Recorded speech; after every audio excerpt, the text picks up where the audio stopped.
This is an English mahogany X-frame camp table from the early 19th century.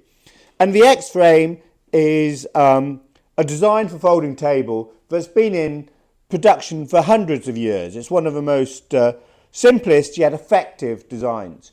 Even André Jacob Roubaud in France in the 1770s drew illustrations of this form of table and described its practicality for folding and for travel.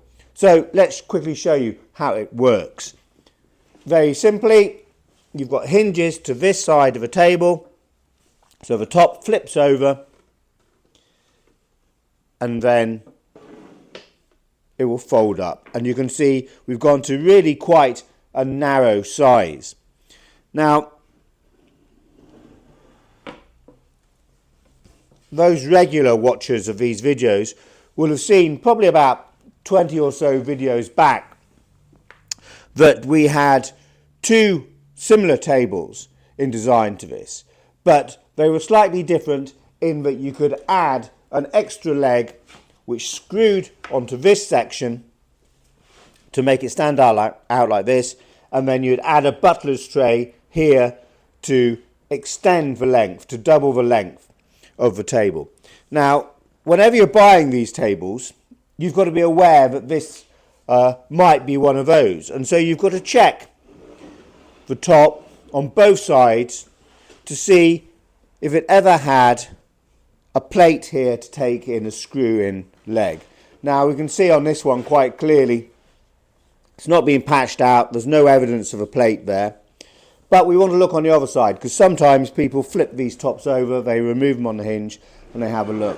So if we have a look, we can see that that side is fine as well. So this has never had a removable leg to it.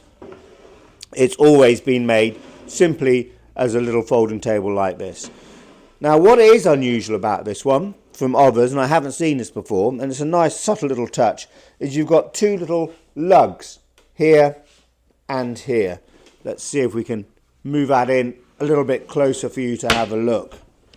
So hopefully you can see just on the top there you've got a lug, and those are just to help locate the top, hold it in position and just add just a tiny little bit of extra strength. Now these tables are very practical as extra tables for parties or whatever. They make very useful drinks tables. You can take them out into the garden, you can set it up in the house, and are very useful because they pack away to nothing and you can put them in a cupboard under the stairs or whatever. And likewise, they were also, as the name camp table suggests, were very practical for people travelling, for the military, for the army, for the administrators of the empire as they moved around in the 19th century. So, a mahogany English camp table, early 19th century.